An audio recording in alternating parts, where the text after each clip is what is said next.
Olá, começando aqui na TV Candidez, no canal 13, mais um Fechando a Noite. E hoje o nosso papo aqui é sobre gestão de empresas, desenvolvimento econômico. Depois de muito tempo, graças a Deus, recebo aqui ele que é consultor de empresas, desenvolvimento e empreendedorismo, tudo aqui. Eu vou falar aqui melhor, ele vai se apresentar. Grande Marcos Fábio. Até que enfim, hein, Marcos? Deu certo. Roger, até que enfim, né? Mas eu falo que foram alguns desencontros, mas né, tudo tem o seu tempo, né? Estamos aqui hoje. Que bacana. Ó, vou apresentar então melhor o Marcos Fábio, né? Ele há 20 anos é fundador da empresa que leva o próprio nome, Marcos Fábio Gestão, Desenvolvimento e Empreendedorismo. Atua como professor, escritor, inclusive tem um super livro, viu? Quero falar desse livro aqui também. Você tem muita coisa legal, né? O livro Olhar Empreendedor, Reflexões para Atitudes, além de mais de 300 artigos, né, ligados ao mundo corporativo. Então, a hora é essa. A gente precisa desse toque aqui de esperança e o Marcos Fábio vai vir hoje aqui, né, dar esse ar de esperança e tudo mais que a gente precisa aí nesses tempos tão difíceis em que vivemos, né, Marcos? É isso mesmo, né? Eu falo que esses tempos que a gente foi obrigado a reduzir o ritmo, né? Ele começa a nos mostrar o quanto que as nossas empresas estavam doentes. Às vezes você está tão ali no giro que você não para pensar o negócio. Nunca foi tão importante fazer uma boa gestão, nunca foi tão importante cuidar do caixa, não que isso não tenha sido importante, né, antes, mas agora mais do que nunca, para que você consiga pelo menos passar por essa crise e sair vivo lá na frente, para que você comece a voltar a investir no seu negócio, né? Legal. Vamos começar lá do início, né, Marcos? Até mesmo eu não sabia e não tinha me atentado para uma parte da sua história. Você sabe que eu sempre fui um grande fã seu, assistia, né, suas palestras. Inclusive, tem muito tempo que eu não assisto, né, precisando, né, de arrumar um tempinho também, agora, né? Nós estamos esperando ter que poder voltar a aglomerar pessoas. Aglomerar. É isso aí.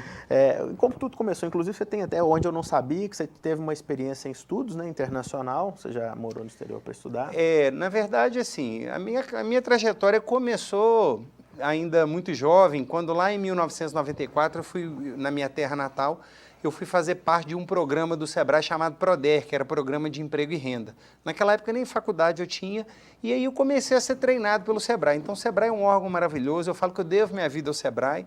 Comecei ali a me envolver com o mundo empreendedor, ali eu fui fazer faculdade, dali, na época, esse programa é como se eu fosse hoje o agente de desenvolvimento. Dali me rendeu um convite para ser secretário de desenvolvimento econômico de uma cidade que tinha 5 vezes mais a quantidade de habitantes que a minha cidade, por causa das coisas que a gente desenvolveu. Eu nunca fui político, sempre foi um cargo técnico. De lá eu volto para o Sebrae, começo a trabalhar com a parte de desenvolvimento de empresas, empreendedorismo. Surge uma oportunidade, uma vaga de uma gerência aqui em Divinópolis. Eu sou transferido para cá em 2000 e estou aqui há 20 anos nessa cidade. Aí, ao longo desse tempo, comecei a dar aula em faculdade, ganhei uma bolsa para estudar na Babson College nos Estados Unidos. Foi uma felicidade. Na época, eu fazia parte do corpo eu era professor de empreendedorismo da então Fadon, que foi comprado pelo Pitágoras, e naquela época o Pitágoras fechou uma negociação de folha de pagamento com o Santander. O Santander era patrocinador da Babson College, e aí eu ganhei a bolsa e fui fazer um curso de empreendedorismo lá fora. Isso foi em 2010, e 2 anos depois eu voltei para continuar a minha extensão, aí já junto com o corpo técnico do Sebrae. Então foi uma experiência muito bacana, muito jóia isso aí. Pô, gente, olha o vasto currículo desse cara, então por isso tem muito a acrescentar aqui. Então, empreendedor, e até aquele mesmo que ainda não teve essa coragem, atitude, aquele primeiro passo. Empreender compensa.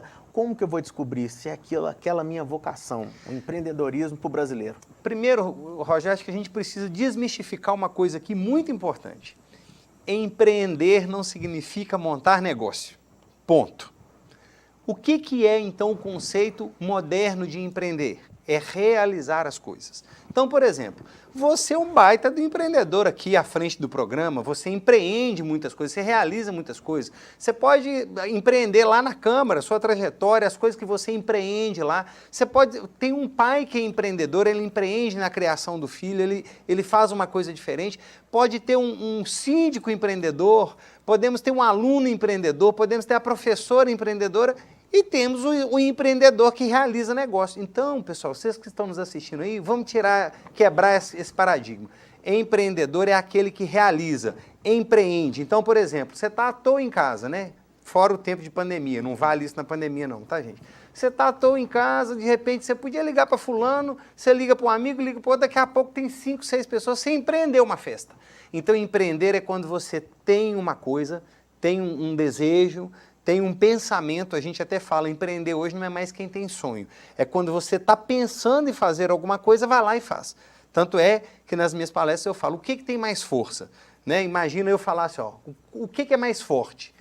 Estou pensando em comprar um carro. Estou sonhando em comprar um carro. Qual que tem mais força?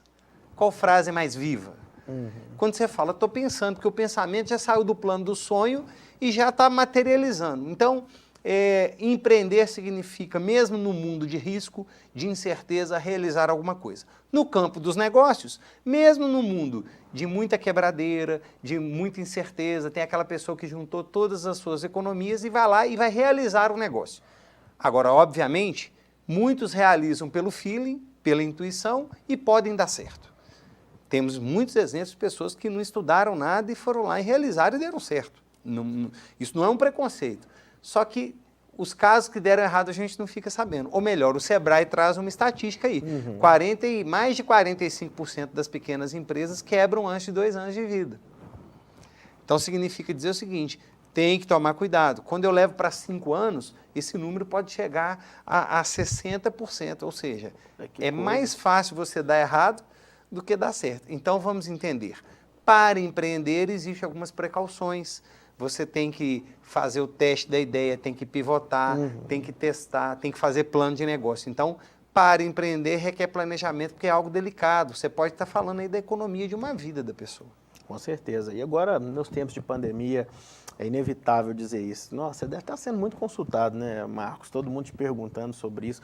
Como agora? O que eu vou fazer com o meu dinheiro que já foi aplicado, com aquela ideia que eu tinha? Vou te contar o que aconteceu, o que eu estou vendo, pelo menos comigo. Tivemos um primeiro momento de parálise. Não sei o que eu vou fazer, vamos esperar e tal.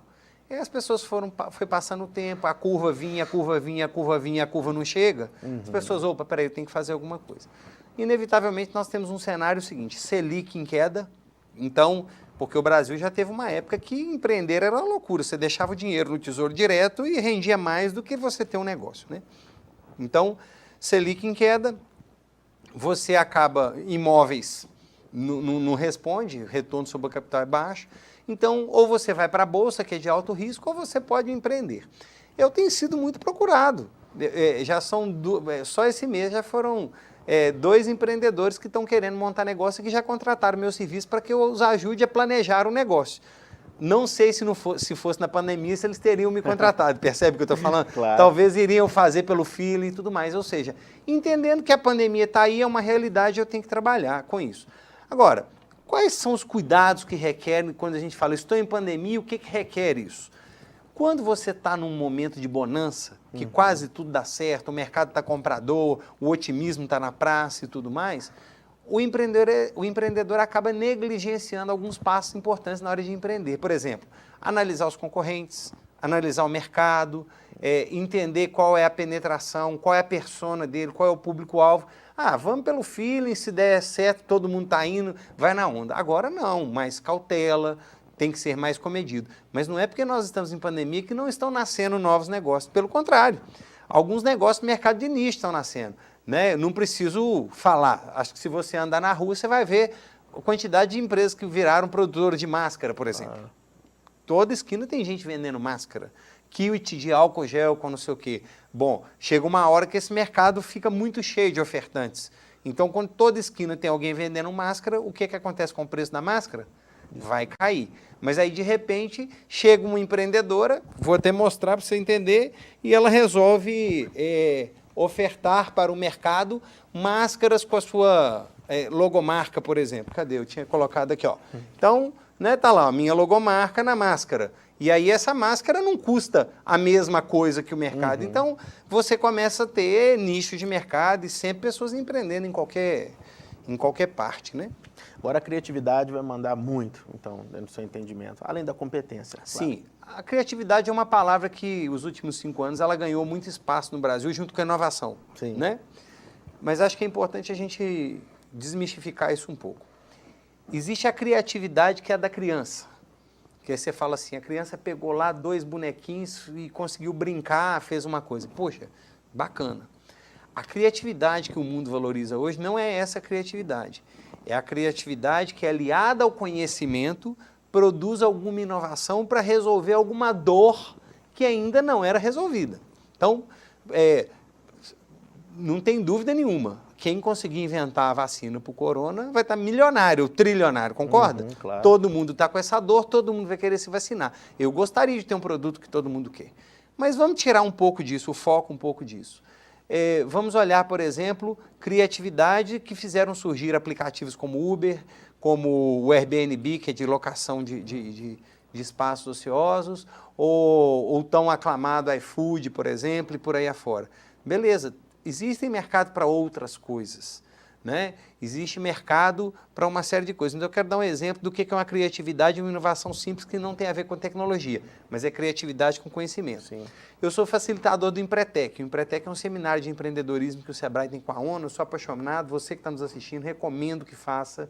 É uma semana muito legal, é princípio científico, nada dessas coisas de que vende promessa que a vida vai mudar. É um negócio muito bacana, muita razão, muita técnica. É uma espécie é um estudo de comportamento. É como se fosse uma jornada empreendedora em uma semana em que você experimenta comportamentos empreendedores. Legal. E aí lá, uma das pessoas que teve um projeto que foi muito legal, ele é motociclista, e eu não sabia disso. Ele falou, olha, eu nunca tinha percebido, toda vez que eu vou lubrificar a corrente da minha moto, eu compro o lubrificante e às vezes você dosa de mais ou dosa de menos. E eu comecei a ver que se a gente conseguisse comprar a graxa numa bisnaga, igual aqueles docinhos de leite, Sim. que tivesse a quantidade exata para você aplicar na corrente da moto, nem a mais nem a menos, facilita a vida do motociclista. Ele percebeu essa oportunidade e começou a vender a graxa igual o docinho de leite, que você tirava um e aplicava a quantidade certa.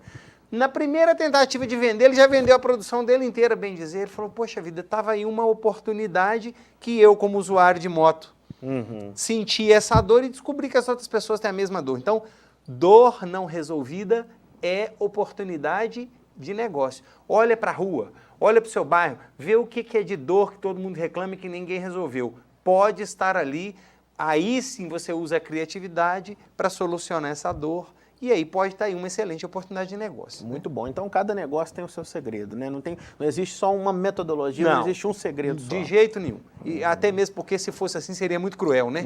Com certeza. Quem tinha a fórmula faria sucesso e coitado dos outros, né? Com certeza. Então, hoje, no seu entendimento, aí agora sempre a gente vai falar de tempos atuais, antes, depois da pandemia, agora acredito que mais ainda. Isso no meu conceito de consumidor, de pessoa leiga, né? Empreendedor que gosta. Hoje eu estou começando a acreditar que eu sou empreendedor. Claro que é. Aliás, essa é a história. Essa é a história. Nós temos que acreditar que somos empreendedores, né? Com certeza. E o mundo digital hoje, essa influência agora pode realmente ajudar ou atrapalhar depois da pandemia? Vamos lá. Eu acho que o mundo ele é feito de ciclos.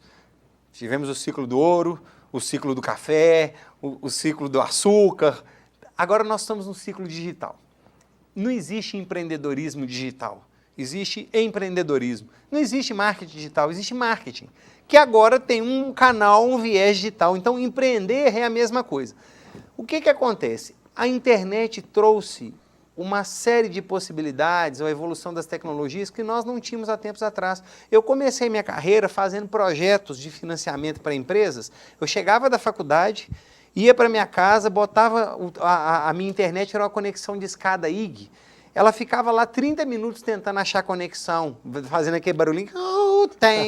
Você ficava aquele monte. Era duro. Eu ia tomar banho e tal. Era 1h da manhã, eu ia escrever meu projetinho de financiamento. Hoje você faz tudo pelo celular. Tal. Então, isso avançou.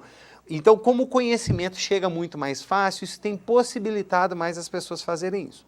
Mas temos que tomar um cuidado, Roger. Não é porque é digital que tem sucesso garantido.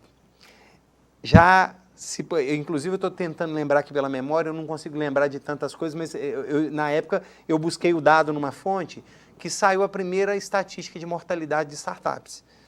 E é alta, 60%. Olha, o número assusta. Assusta. Mas tem tantas entrando que parece que só dá certo. Não, do mesmo jeito que tem muitas dando certo, tem uma grande maioria dando errado. E quais são os problemas?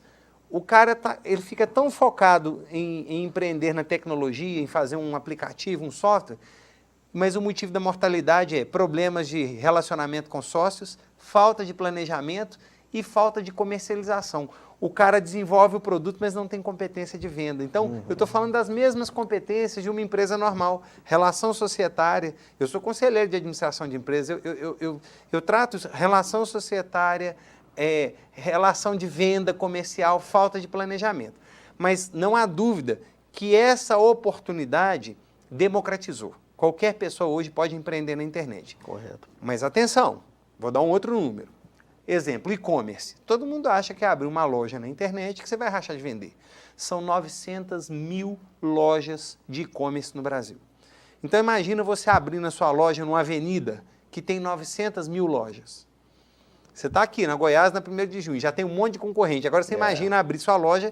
Então, por que o cara vai escolher você? Às vezes o cara nem consegue chegar nem na metade da avenida. Quem dirá sua loja estiver no final dela. Exatamente. Então, você tem que fazer link patrocinado. Então, é barato ter uma loja na internet? O domínio custa R$30 por ano, o domínio de um site. O problema todo é que o que você não gasta com aluguel na loja física, você tem que investir em links patrocinados, em publicidade, que às vezes chega até a ser mais do que o aluguel que você paga. Mais uma coisa para o telespectador que está nos ouvindo. Somente 1,3% das pessoas que entram no seu site compram. Então a taxa de conversão é absurdamente baixa. Para cada 1.000, 13 vão converter. É muita gente que clica, entra no carrinho e para no meio do caminho e volta e vai continuar essa compra depois e já entra em outro site. A diferença nesse mundo do e-commerce, ele pode ser desleal mesmo. Dá tempo do cliente desistir a todo momento. E sem contar que a regra do jogo é outra. No mundo real, você comprou, levou o produto para casa, não gostou, você pode trocar, mas devolução não. Na internet, você tem aí 7 a 10 dias para devolver sem ter que explicar o porquê. Então vamos atentar para isso. É maravilhoso o empreendedorismo no mundo digital. Mas eu fiz questão de falar, não existe empreendedorismo digital, não existe marketing digital, existe marketing. Não existe empreendedorismo. E aí, amanhã, se amanhã tiver no espaço, vai ser empreendedorismo espacial, entendeu o que eu estou falando? Parafraseando aqui, né? Então é isso. Muito se fala também em se reinventar. Agora o mundo está se reinventando. E as pessoas também querem isso, estão com isso na cabeça. Não o empreendedor em si, o próprio colaborador, funcionário, ele está pensando, como que eu vou fazer para me reinventar? Agora, só que a gente também tem que levar em conta essa rapidez da informação. Isso. É possível fazer isso nesse momento? Claro! Hoje nós falamos de reinvenção. O mundo, há uns anos atrás, há 20 anos atrás, falava de reengenharia. Né? Vamos entender o que é reinventar. É como a Fênix, é você tirar tudo que está velho, colocar tudo que está novo e se reinventar. Então, por exemplo, um pequeno comércio que só vendia de um jeito, à medida que ele começa a vender por WhatsApp, ele se reinventou. A reinvenção, gente, não é aquela coisa de você ter que esperar uma luz divina cair sobre você para você falar, agora eu tenho um insight, vou fazer novo. Não. A reinvenção, muitas vezes, você tem que gastar sola de sapato. Eu estava no início desse ano, eu fiquei 15 dias na Europa, rodando os países lá, fui para a Holanda, fui para a Alemanha, na Euroshop, estava em Luxemburgo, depois fui na Bélgica. Eu fui conhecer coisas novas. Por exemplo, uma coisa muito legal que eu vi lá, que já está acontecendo. Os supermercados não trabalham mais grandes marcas. Não é a carne da marca tal. Eles estão trabalhando certificação de origem. Carne da Holanda. Banana da região tal. Café, aí tinha lá, eu vi lá, café do Brasil, a região do café. E a gente até ficou meio bravo lá porque falava café de Santos. Na verdade, Santos não produz café, Minas produz café. Santos invasa o café, embala, exporta.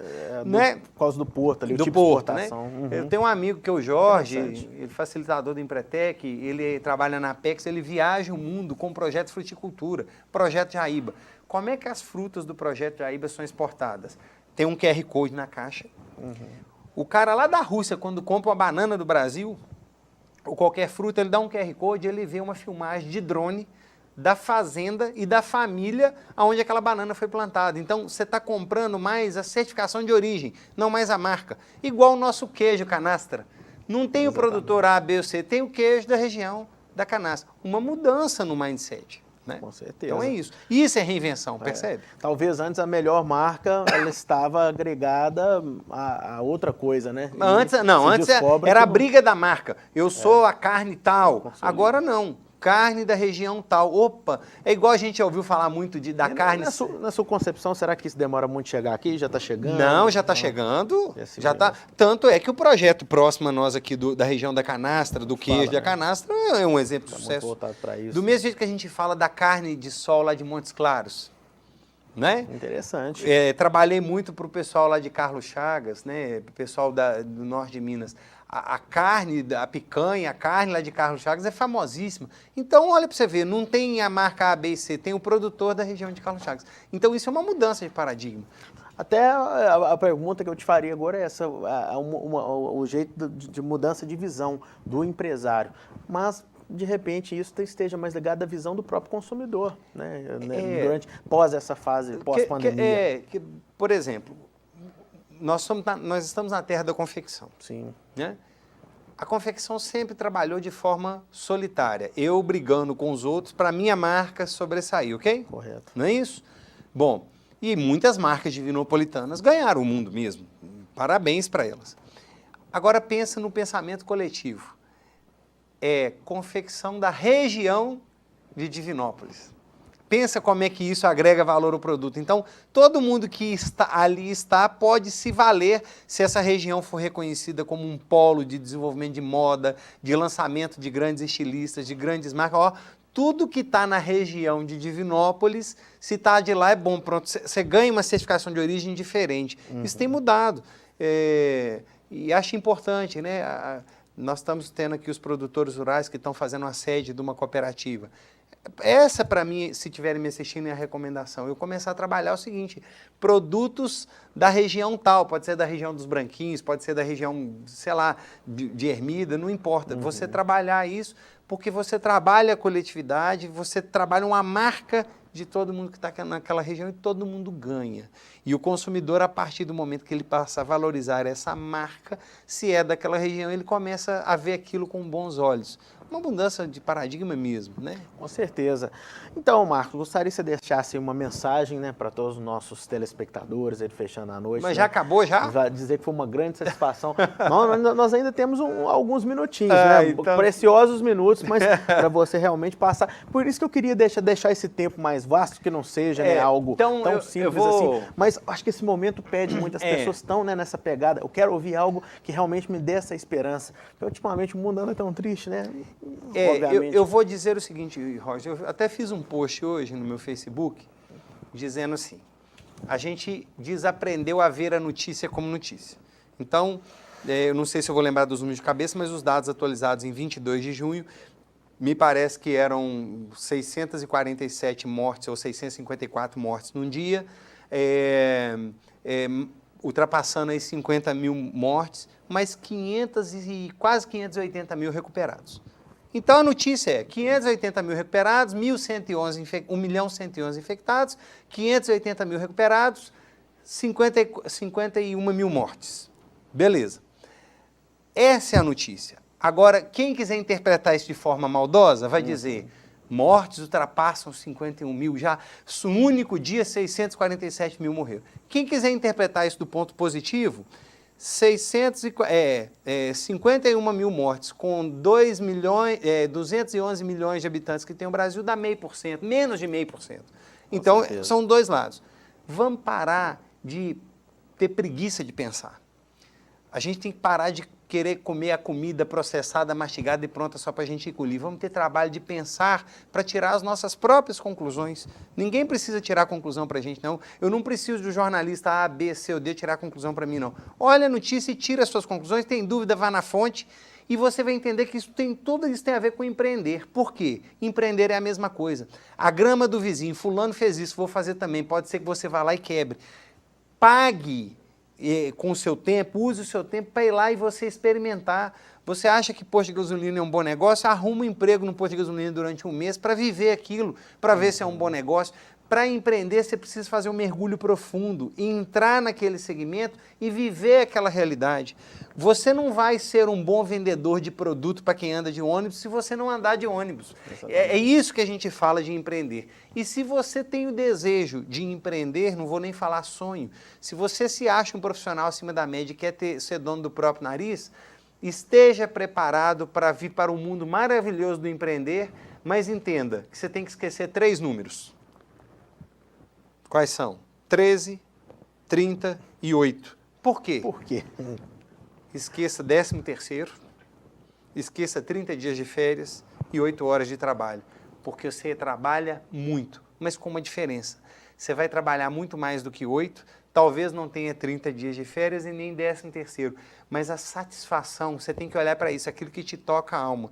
E se você fizer isso de forma planejada, pensada, profissionais como nós, né, como eu, como tantos outros consultores, existem para quê? Para acelerar a experiência. Para que eu vou cometer erros antigos se tem alguém que já pode me prevenir dos erros? Aceito você cometer novos, mas, poxa, não caia nessa. Se você tivesse conversado comigo antes... Então, é esse o trabalho que nós fazemos. Alertar as pessoas que muitas vezes estão usando a economia de uma vida. Às vezes a pessoa agora nessa pandemia foi demitida, pegou férias, fundo de garantia, passou a rapa do tacho, está com dinheiro. Cuidado. É um momento de maior cautela, você está arriscando tudo que você tem. Então, é a bala de prata, você não pode errar. Então, em primeiro lugar, planejamento. Segundo lugar, planejamento. Terceiro lugar, planejamento. Porque ainda pode dar errado. Então, é hora de empreender? É hora de mais cautela, mas empreender não tem hora. Não tem hora. Não tem hora, entendeu o que eu estou falando? Claro. Nós vamos encontrar o mercado daqui a pouco muito mais depurado, muitos concorrentes vão ter quebrado, vão ter saído do mercado. Quem sobreviver vai encontrar um mercado menos agressivo, né? Então é isso. Marcos Fábio, que satisfação, viu, ter você aqui hoje e, de fato, né, trazer essa mensagem acima de tudo positiva. Eu prefiro ver o mundo com os bons olhos, né? Nós temos aí eu sou da turma que gosta de ver o copo meio cheio. Meio cheio, né? Meio cheio, né? Com certeza. Já temos críticos demais, já temos... E, Rocha, posso falar uma última coisa? Claro, claro. Me incomoda muito, eu vou usar o seu programa, por favor. Pessoal, vamos usar um negócio chamado autorresponsabilização. O mundo está muito mimimi. É tudo culpa do outro. Uma palavra mais dura que você ouve, aí você se fecha. O mundo lá fora é um mundo que, quando não dá certo, sou eu. Se eu tirei nota ruim na prova, não quer a prova que foi difícil, não. Foi eu que estudei mal. Eu fui professor, né? Sou professor até hoje, eu brinco que a relação entre professor e aluno é até que a nota não separe. Aí um aluno uma vez falou, professor, você me deu pau por falta. Eu falei, eu que te dei pau por falta, ou você que faltou? O primeiro passo para a evolução é a gente olhar e entender a autorresponsabilização que a gente trabalha no empreendedorismo, chamado locus de controle interno. Você é responsável pelos resultados que você tem na sua vida. Acredita nisso. Porque senão você vai apontar o dedo para sempre. A culpa foi do governador, foi do prefeito, foi do vereador, foi do Collor na época que passou a mão no dinheiro do povo, foi de não sei o quê. E que horas que você vai acordar, cara, e olhar para você e falar assim, é você. Sempre pode existir um culpado, né? Basta você entender. Muito bem, Marcos. Grande satisfação. Gostaria que você deixasse suas redes sociais, mídias ou os contatos também. Que, palestras minhas vocês podem ver lá no meu canal do YouTube, né, Professor Marcos Fábio. Instagram, Facebook, tudo @Professor Marcos Fábio, LinkedIn, apareçam por lá, Instagram também, sempre faço muita coisa, me sigam lá nas redes sociais, vai ser um prazer ter vocês lá conosco. Muito bom. Marcos, obrigado, então até a próxima. Que bom que ainda deu tempo, né? Porque justamente hoje eu estou me despedindo, saindo, né? Porque eu tenho os prazos, né? E esse ano, infelizmente, a gente sabe, é um ano ainda de incertezas, mas podemos ter ou não podemos. Ou não, eleição, o pleito está aí, né? Nós temos que respeitar os prazos. Então, ficou aí nosso último programa e fechou com a chave de ouro, né, gente? Que bom. Tivemos aí o Marcos, espero aqui na nossa volta ter o Marcos de novo para falar dos novos panoramas, porque acredito que até lá tudo vai se transformar em muita coisa nova. E claro, o Marcos vai trazer mais novidades aí pra gente, mais ensinamentos. Obrigado, viu, Marcos, por tudo aí. Eu que agradeço. Grande abraço. Valeu, é isso aí. Fechando a noite, também vai ficando por aqui. Um grande abraço aí à produção do Aleph Rudinelli. Quero abraçar aí toda a equipe da TV Candidez e, claro, a você especialmente, telespectador que nos acompanha aqui às noites, às reprises também, em horários alternativos, nos finais de semana.